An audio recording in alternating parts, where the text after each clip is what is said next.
غزہ میں بے تحاشا خون خرابہ اور تباہی کے بعد سیز فائر کی امید دکھ رہی ہے، اور امید اس لیے کیونکہ حماس نے قطر اور مصر کے سیز فائر کے تجویز پر سہمتی جتا دی ہے، رضامندی جتائی ہے۔ حماس نے یہ فیصلہ پیر کو یعنی 18 اگست کو لیا، جس سے غزہ میں جنگ رکنے کی امکانات اب بڑھ گئے ہیں۔ حماس نے جنگ بندی کی تجویز قبول کر لی ہے۔ حماس نے کہا ہے کہ اس نے نئے منصوبے کو بغیر کسی ترمیم کے قبول کر لیا ہے۔ تو آپ اندازہ لگا سکتے ہیں کہ یہ فلسطینیوں اور غزہ کے لوگوں کے لیے کتنی بڑی خبر ہے، راحت بھری خبر ہے۔ اگر اس پہ عمل کیا جاتا ہے تو اب غزہ سے جو آنے والی تصویریں ہیں وہ کہیں نہ کہیں اب نہیں آئیں گی، ایسا شروعاتی دور میں تو مانا جا سکتا ہے، کیونکہ حماس نے غزہ میں جنگ کو ختم کرنے اور اسرائیلی یرغمالیوں کو رہا کرنے والی نئی سیز فائر تجویز کو منظوری دی ہے۔ اس تجویز کو مصر اور قطر نے تیار کیا ہے۔ جنگ بندی کی نئی تجویز کے نتیجے میں اب اس جنگ بندی کیسی ہوگی، جو تجویز ہے اس میں کیا کیا شامل کیا گیا ہے، کیسے خد و خال مرتب کیے گئے ہیں۔ شروعاتی طور پر جو جانکاری نکل کر سامنے آئی ہے وہ کچھ اس طرح ہے کہ جنگ بندی کی نئی تجویز کے نتیجے میں 60 دن کا وقفہ ہوگا، یعنی جو سیز فائر ہوگی وہ 2 مہینے کی ہوگی۔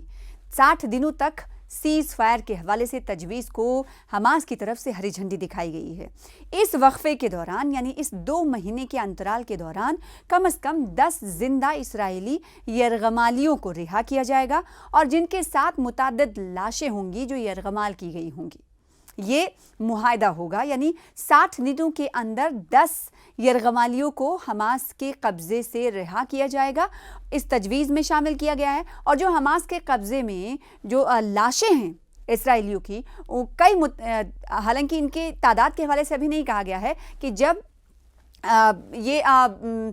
پیش رفت چل رہی ہوگی تب 10 زندہ اسرائیلی یرغمالیوں کو رہا کرے گا حماس، تو وہیں ساتھ ہی ساتھ کئی متعدد لاشیں یرغمالیوں کی ہوں گی جو دی جائیں گی انہی کے ساتھ۔ ذرائع نے یہ بھی بتایا ہے کہ جو باقی قیدی ہوں گے ان کے حوالے سے کیا کچھ فیصلہ کیا جانا ہے، حماس نے تجویز میں کیا کہا ہے۔ تو ذرائع یہ کہہ رہے ہیں کہ باقی قیدیوں کو دوسرے مرحلے میں رہا کیا جائے گا، یعنی دوسرا چرڑ ہوگا جس میں باقی قیدی یرغمالی جو رہا کیے جائیں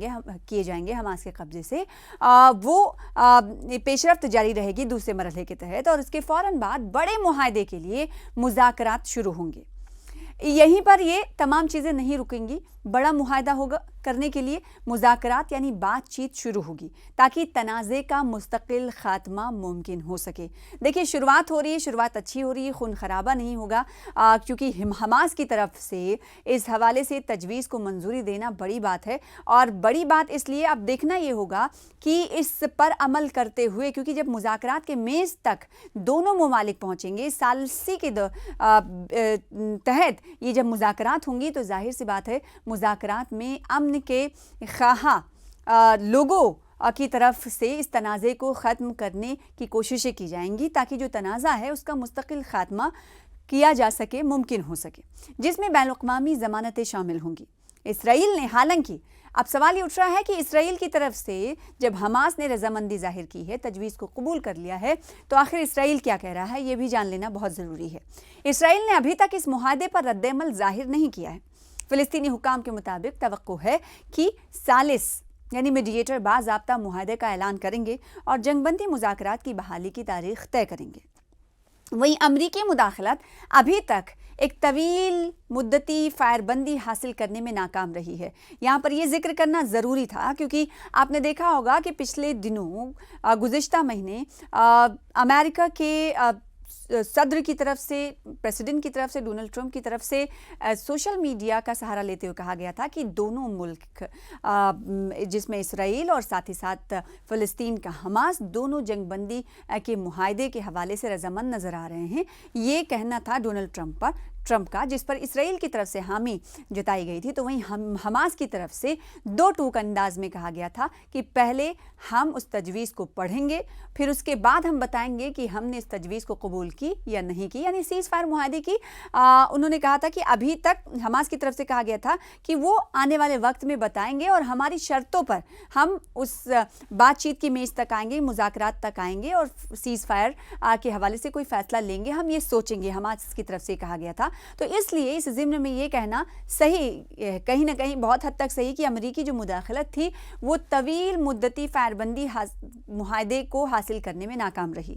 میڈیا رپورٹ کے مطابق مصر اور قطر کے ذریعے پیش کی گئی تجویز میں جو شہری سیکیورٹی کی گارنٹی ہے کے ساتھ ساتھ غزہ میں جنگ کو ختم کرنے کے لیے حکمت عملی مرتب کی گئی ہے۔ ایک عربی میڈیا کے مطابق اس سیز فائر سمجھوتے کو آخری جو شکل دی گئی تھی اس کے لیے امریکہ کے وشیش دوت اسٹیو وٹکاف کو قاہرہ میں مدعو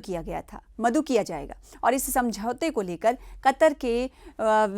وزیر خارجہ شیخ محمد بن عبد الرحمن الثانی نے بیتے پیر کو قاہرہ میں مصر کے صدر سے عبد الفتاح السیسی سے ملاقات کی تھی۔ اس دوران غزہ میں سیز فائر کے جو پریاس ہو رہے ہیں، کوششیں ہو رہی ہیں، اور ساتھ ہی ساتھ یرغمالیوں کی عدلہ بدلی پر بات چیت ہوئی تھی۔ ساتھ ہی ساتھ اس بات کی تصدیق قطر کے وزارت خارجہ کی طرف سے کی گئی۔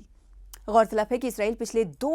گزشتہ دو سالوں سے غزہ پر لگاتار حملے کر رہا ہے۔ ان حملوں سے غزہ میں بھاری تباہی ہوئی ہے اور غزہ میں رہنے والے لوگ بھوکمری کے شکار ہو رہے ہیں۔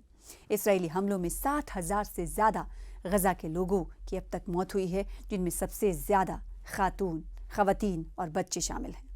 یہاں تک کہ ایمنسٹی انٹرنیشنل اور انسانی حقوق کی دیگر گروپس اسرائیل پر غزہ میں فاقہ کشی کی دانستہ پالیسی نافذ کرنے اور فلسطینی زندگی کی صحت، بہبود اور سماجی تانے بانے کو منظم طریقے سے تباہ کرنے کا الزام لگاتے رہے ہیں۔